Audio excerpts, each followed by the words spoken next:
भाईजान Panadol chart है, नहीं मिल रही। पैनाडोल शॉर्ट है यानी नहीं मिल रही। रफ्तार ने ये सुना तो सवाल जहन में आया, पैनाडोल दवा है या ब्रांड। सरप्राइजिंगली ये दवा नहीं ब्रांड है, दवा या एक्चुअल फॉर्मूला है पैरासीटामोल। यहाँ से सवाल उठता है कि डॉक्टर्स दवा के जेनेरिक नाम के बजाय ब्रांड नेम क्यों प्रिस्क्राइब करते हैं। रफ्तार इन्वेस्टिगेट्स में जानते हैं।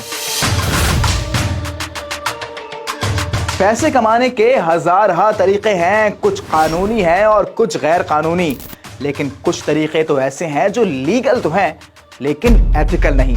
अब फार्मास्यूटिकल सेक्टर को ही ले लें। दुनिया भर में फार्मास्यूटिकल कंपनीज भरपूर पैसा कमाती हैं, लेकिन पाकिस्तान में तो इनकी चांदी ही चांदी है। मईशत कैसी भी हो, इनकी पांचों उंगलियां घी में और सर कढ़ाई में होता है। 2020 में फार्मा सेक्टर की वैल्यू 3.2 बिलियन डॉलर के लगभग थी। मुल्क में रजिस्टर्ड 650 फार्माज में से स्टॉक मार्केट में लिस्टेड 12 फार्माज का प्रॉफिट देखकर तो मैं हैरान रह गया। लास्ट फिस्कल ईयर में फार्माज ने 1,86 अरब से ज्यादा की सेल्स की और तकरीबन 22 अरब का खालिस मुनाफा कमाया। सवाल यह है कि सीरियस इलनेस की किसी दवा का ना टीवी पर ऐड चलता है न सड़क पर बिलबोर्ड दिखाई देता है, तो फिर ये दवाएं मार्केट कौन कर रहा है? हम करते हैं मार्केट, यानी डॉक्टर की, फार्मास्यूटिकल कंपनीज की सेल्स एंड मार्केटिंग के एम्बेसडर्स हैं। हम ही हैं जो इन महंगी महंगी दवाओं को आपके मुंह में ठूसते हैं। मेरे पास ये कुछ दवाएं हैं, जैसे राइजिक देखते हैं। इसका फॉर्मूला है ओमेप्रेजोल। सर्च करते हैं इसको।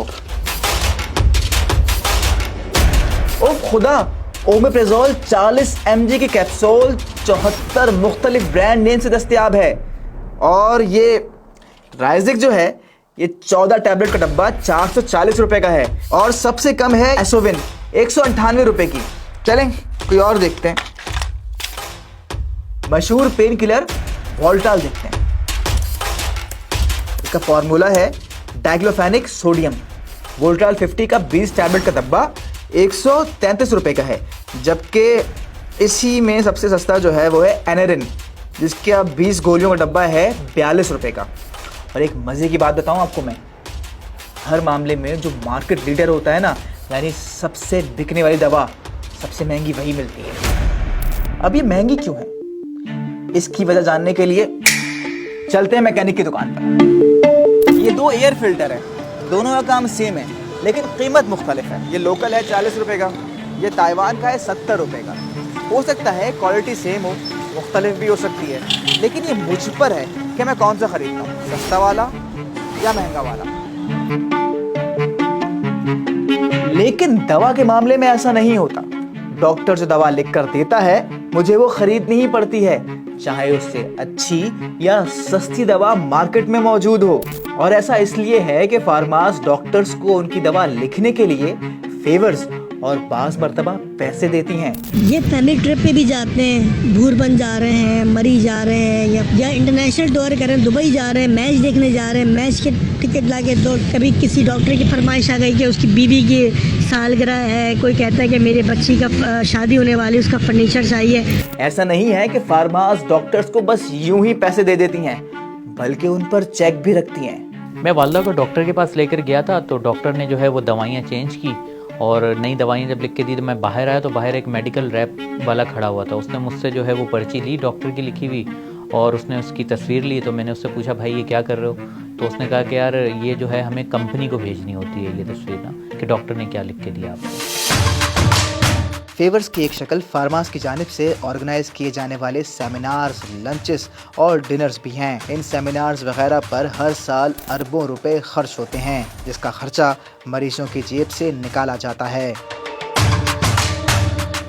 आगा खान यूनिवर्सिटी में साइकियाट्री के प्रोफेसर मुराद मूसा खान डॉक्टर्स और फार्मा के तमाम रिलेशन को अनएथिकल और कॉन्फ्लिक्ट ऑफ इंटरेस्ट समझते हैं। गिफ्ट्स, लंचेस, सेमिनार्स वगैरह को वो फार्मास की रिश्वत तस्वुर करते हैं। सिर्फ दवा प्रिस्क्राइब करना तो शायद ठीक था, लेकिन स्टडीज के मुताबिक फार्मास के साथ ज्यादा रिलेशन के बाद डॉक्टर्स इनअप्रोप्रिएट या गैर जरूरी दवा भी तजवीज़ करते हैं। नेशनल बायोएथिक्स कमेटी ने डॉक्टर्स के फार्मास से रिलेशन पर गाइडलाइंस के इंट्रोडक्शन में लिखा, छोटा सा गिफ्ट भी प्रिस्क्रिप्शन पर असरअंदाज होता है।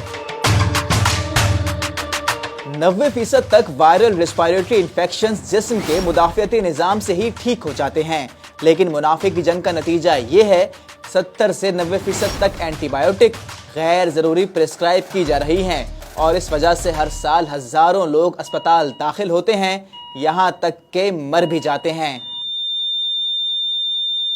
पैसे या फेवर्स लेने का एतराफ़ तो पाकिस्तान मेडिकल एसोसिएशन के सेक्रेटरी जनरल भी करते हैं। ये बात दुरुस्त है कि फार्मास्यूटिकल कंपनीज एंड डॉक्टर्स के दरमियान कुछ अच्छे रिलेशन होने के बाद बहुत सारी चीज़ें गलत हो रही थी और हो रही हैं अभी भी शायद। ड्रग रेगुलेटरी अथॉरिटी यानी ड्रैप लास्ट ईयर ही डॉक्टर्स को ब्रांड नेम के बजाय जेनेरिक नेम या फॉर्मूला लिखने का कह चुकी है, क्योंकि ब्रांड नेम लिखने से मरीजों पर इजाफी माली यानी पैसों का बोझ पड़ता है। लेकिन डॉक्टर कैसर सज्जाद का इस मामले पर मौक़िफ़ कुछ और है। ब्रांडेड सिस्टम चल रहा है और आप एकदम से कह रहे हैं कि जेनरिक ले लें। पैरासीटामोल लिख देता हूं, ये जेनरिक नेम है। मेडिकल स्टोर पे कौन सी दवा है? जब मेडिकल स्टोर पे ब्रांड नेम मौजूद है तो अब क्या हुआ?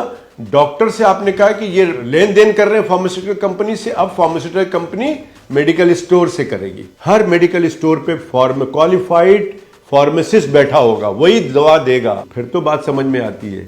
ब्रांड वर्सेस जेनेरिक का तमाम मामला आपने समझ लिया और इस पर डॉक्टर्स का मौक़िफ़ भी आपके सामने आ गया। अब आप कमेंट करके बताएं कि क्या डॉक्टर्स ठीक हैं कि जेनेरिक नेम लिखने का फ़ायदा उस वक्त तक नहीं होगा जब तक सिस्टम ठीक नहीं हो जाता, या फिर डॉक्टर्स को जेनेरिक नेम लिखकर दवा का इख्तियार मरीज़ को दे देना चाहिए।